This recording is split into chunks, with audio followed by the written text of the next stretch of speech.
Welcome to Quantumly Kinky with Veda, where we talk about sex, Chinese medicine, and character development for the multidimensional you.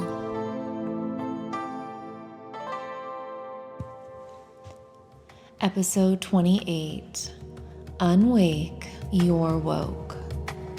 Returning to the erotic body when the mind won't shut up. Welcome back to Quantumly Kinky. I am your host, Dr. Veda, and I am your resident turned-on doctor, frequency specialist, and erotic code recalibrator. Today's sermon might upset a few people, and that's okay, because we're talking about what happens when doing the work becomes a performance.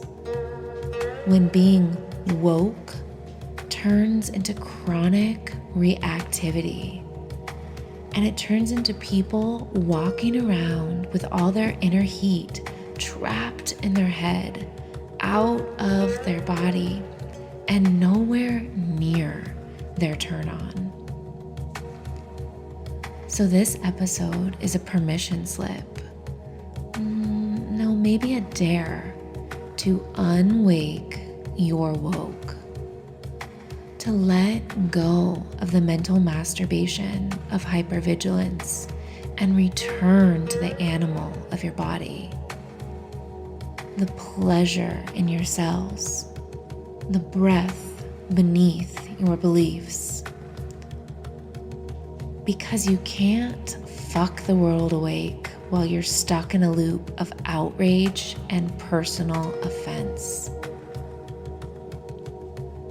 So let's talk about the work. You know, the work.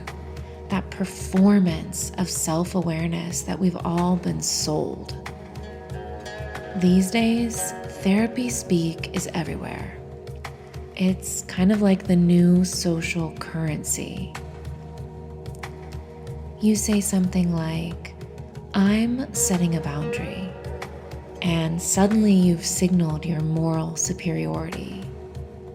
You say, that's toxic, or I was triggered, and you've instantly coded yourself as someone who gets it. But here's what I'm seeing as a doctor, as a lover, and as a frequency calibrator. Most of the spiritual language is floating above the body. Sure, it's intellectual, but it's performative, maybe even ungrounded. It sounds regulated, but often what it is hyper-vigilance wrapped in spiritual drag. Your nervous system isn't relaxed. It's in surveillance mode. And your boundaries, they're not a loving container sometimes. They're a fortress. And your triggers aren't always being integrated. Sometimes they're just being defended with prettier words. Let's be honest, a lot of what we call wokeness is actually trauma control. It's really a response to chronic disempowerment, but it's dressed up in righteousness, hyper-correction, and obsession with calling things out rather than calling things in. And that makes perfect sense. Because when the body doesn't feel safe, the mind gets loud. And the louder the mind gets, the more we mistake cognition for clarity.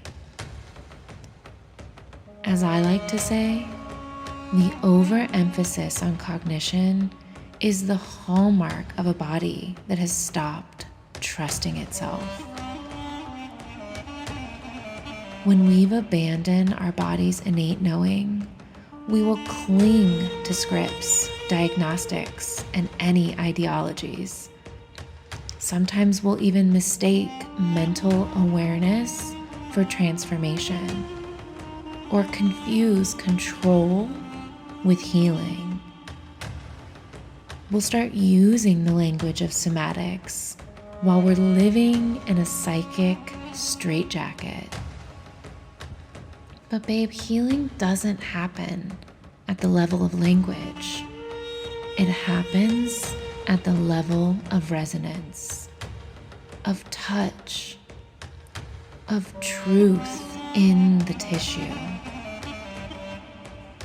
So in this episode, we're stripping down some of the mental armor and inviting our erotic intelligence to come back online. Not because doing the work is wrong, but because it's not the work if it's not in the body. Let's take a deep breath together.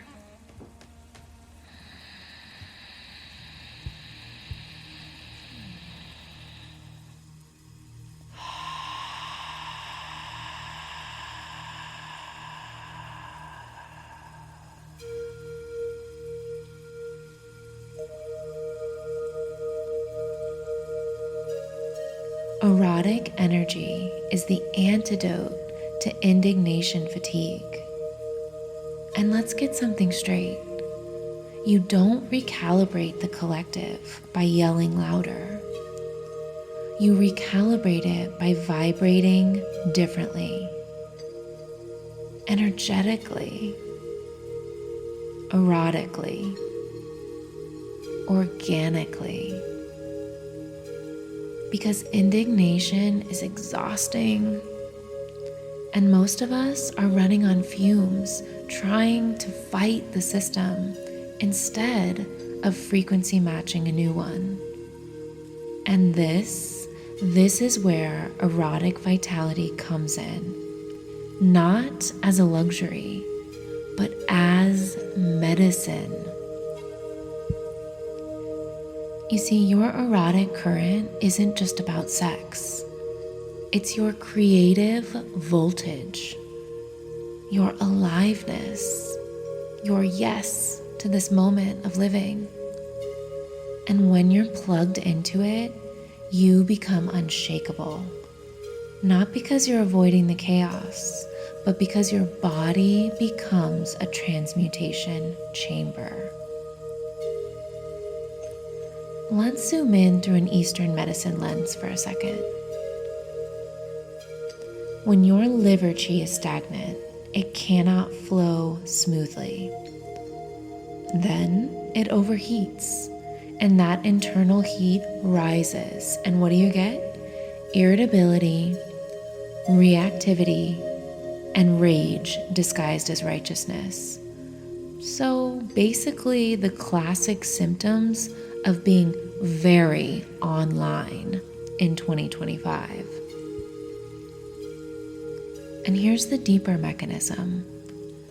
When your chi gets trapped in the head, when thoughts race, identity tightens, and perception narrows, the body becomes a pressure cooker. And you know what that does? It cuts you off from your turn on. It shuts down your play. And it disconnects you from the felt experience of power.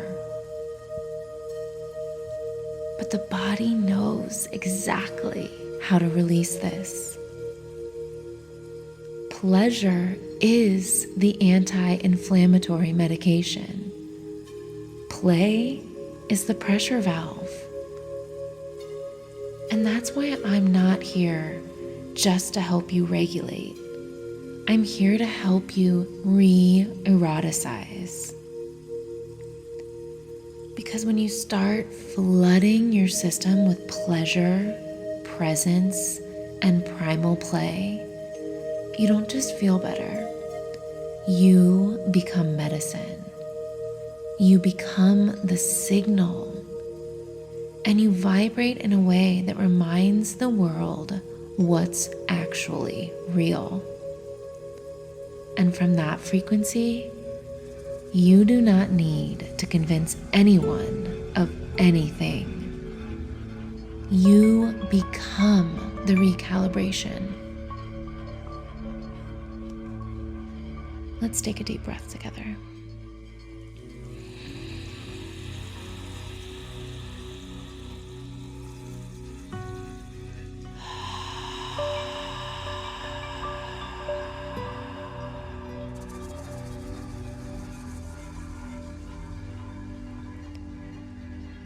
Now let's bring this all down into the body, because intellectual insight means nothing without embodied integration. So if you've been over-identifying with your awareness, let's unwake your woke a little bit. Let's slip out of the cognitive corset and into something more primal, more pelvic, more true. So the first practice, breathe. Seriously, just breathe. That's why we do this together in every Quantumly Kinky episode. So take a deep inhale. And as you exhale, feel your awareness drop down from the buzzing static of your mind into the warmth of your throat, down past your chest, and all the way into your hips. This is your seat of knowing, your original intelligence. And when you live from here, you don't have to monitor the world. You meet it. So breathe, babe. Deep, long, slow, deep breaths throughout your day. And the second practice, acupressure for rage release. So I want you to grab your hands and feet. And I want to talk about some acupressure points that are super powerful to get things moving, to let go of that rage. It's the combination of liver 3 and LI 4. So liver 3 is located on the top of the foot, about 1 to 2 inches down from the space in between your first and second toe. Li4 is in the web of your hand between your thumb and pointer finger. And this is a classic pair to really get things moving. We call it the 4 gates in Chinese medicine. This is like your energetic crowbar, prying open stuck chi, letting the heat out, letting the truth in. So I want you to apply pressure for a few deep breaths to both of these points and let yourself feel or growl or moan or melt. And the third practice, dance naked to a song that makes you feel wildly unholy. Not cute and not sweet, but I mean unholy. The kind of song that makes your hips go feral and your spine forget it's supposed to behave. Let the choreography of your trauma unravel. Let your innocence be dirty. And let your body write a new story, one beat at a time. And your fourth and final practice, my favorite, go a full day without correcting anyone. no fixing, no educating, no, just so you know, just let people be wrong. Let them be messy and watch what happens inside of you. Where does your chest tighten? Does your jaw clench? Where does your righteousness feel more seductive than your peace? That's the real work, the erotic work, the frequency recalibration that doesn't need to be announced. It's just felt. Because true power doesn't need a mic. It emanates. So this week, babe, I dare you to turn yourself on by letting go. Unwake your woke.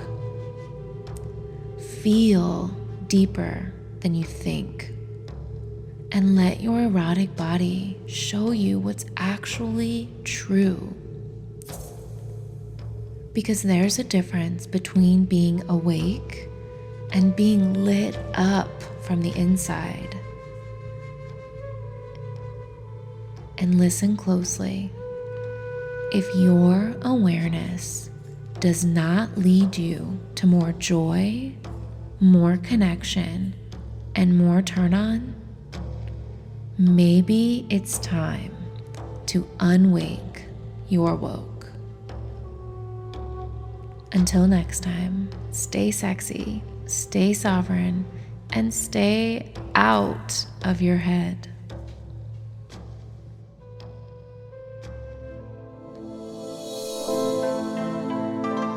Thanks for listening to today's episode of Quantumly Kinky with Veda. Stay turned on. Till next time.